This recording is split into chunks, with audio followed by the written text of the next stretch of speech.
12th biology. Last video में मैंने आप लोगों को पढ़ाया था द्विसंकरण नियम। ठीक है, द्विसंकरण नियम किसे कहते हैं। अब बात करते हैं स्वतंत्र अपव्यय नियम।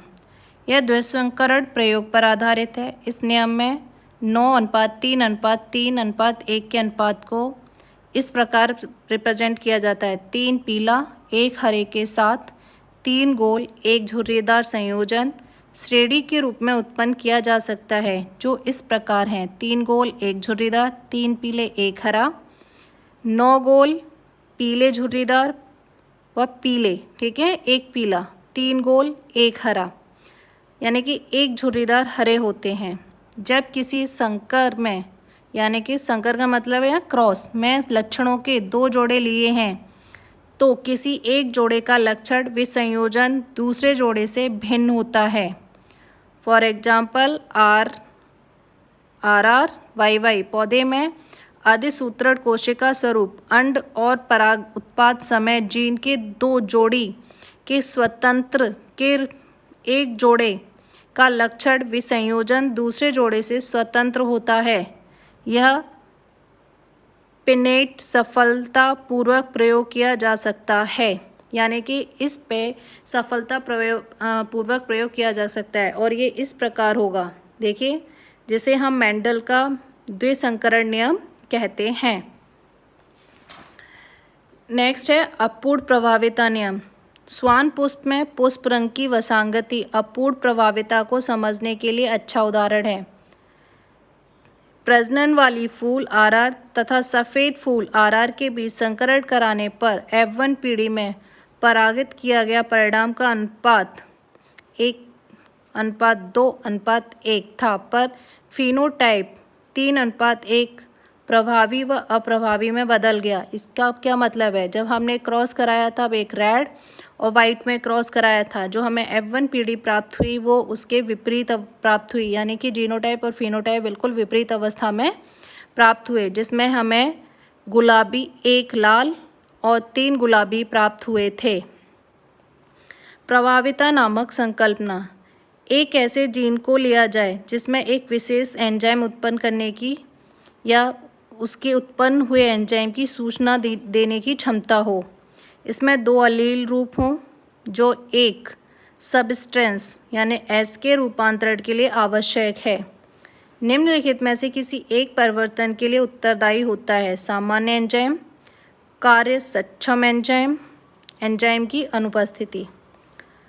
परिवर्तन में रूपांतरित अलील परिणाम स्वरूप एस को बदलकर उसी पुराने फिनोटाइप का उत्पादन करता है। जब अलील कोई भी एंजाइम नहीं उत्पन्न करता है उसे अप्रभावी अलील नहीं कह पाते हैं, क्योंकि वो अपना प्रभाव कभी छोड़ता है कभी नहीं छोड़ता है। ठीक है, नेक्स्ट होता है आपका सप्रभाविता।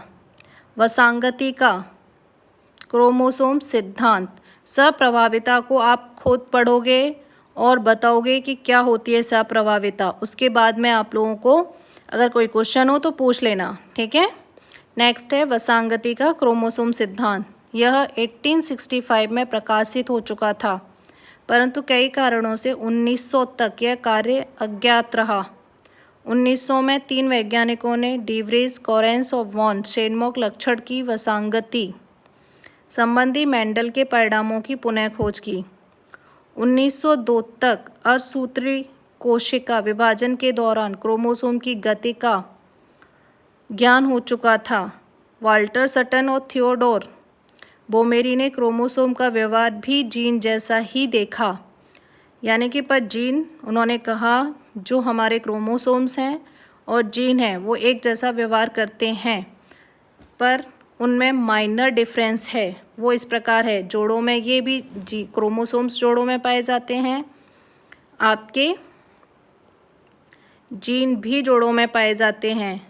युग्मक जनन के दौरान इस प्रकार विसंयोजित होते हैं कि एक युग्मक जोड़ा बन जाता है और ये एक युग्मक बनाते हैं। सिर्फ एक ये जोड़ा बनाता है, ये एक बनाता है। ठीक है, अलग अलग जोड़े एक दूसरे से स्वतंत्र विसंयोजित होते हैं। यह एक जोड़ा एक दूसरे से स्वतंत्र विसंयोजित होता है, यानी कि मोस्ट ऑफ इनकी जो चीज़ें हैं बहुत सिमिलर होती हैं। अब नेक्स्ट है आप लोगों का मॉर्गन का फल मक्खियों में किया हुआ एक्सपेरिमेंट या परीक्षण। ठीक है, मॉर्गन का फल मक्खियों ये अपना पूरा जीवन चक्र 2 सप्ताह में पूरा कर लेती हैं। इनमें एकल मैथुन से विशाल संख्या में संतति यानी कि संतान उत्पन्न करने का गुण पाया जाता है। नर व मादा की आसानी से पहचान की जा सकती है। यह विविधताओं को माइक्रोस्कोप के द्वारा देखा जा सकता है, यानी कि आसानी से इसलिए पहचान की जा सकती है, इसकी जो नर होता है वो उसके पंख बड़े होते हैं, जो मादा होती है उसके पंख छोटे होते हैं।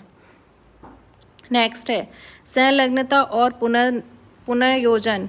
मॉर्गन ने ड्रोसोफिला में कई द्विसंकरण क्रॉस कराए। यह मेंडल के द्विसंकरण नियम के जैसा था। पीले शरीर और श्वेत आँखों वाली मक्खियों का संकरण भूरे शरीर और लाल आँखों वाली मक्खियों का संकरण कराया तो देखा कि ये 2 जीन जोड़ी एक दूसरे से स्वतंत्र विसंयोजित नहीं हुई हैं और F2 का अनुपात 9:3:3 से काफ़ी भिन्न आया या भिन्न मिला। मॉर्गन ने इसका कारण 2 जीनों का भौतिक संयोजन होना बताया। इस घटना को सहलग्नता शब्द दिया, जो एक ही क्रोमोसोम की जीन जोड़ियों के साथ होने का प्रयास करता है। साथ ही अजनकीय जीन संयोजन के उत्पादन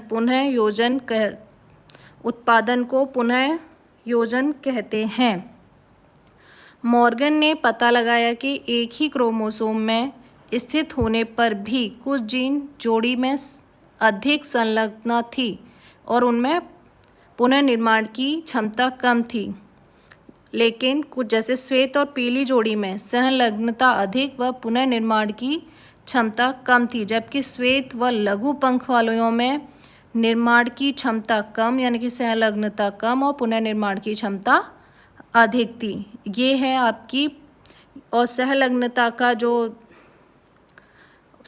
और पुनर्संयोजन का जो एक्सपेरिमेंट है वो मॉर्गन ने दिया है और इसका डायग्राम आप अपनी बुक में से बना लेंगे। Thank you.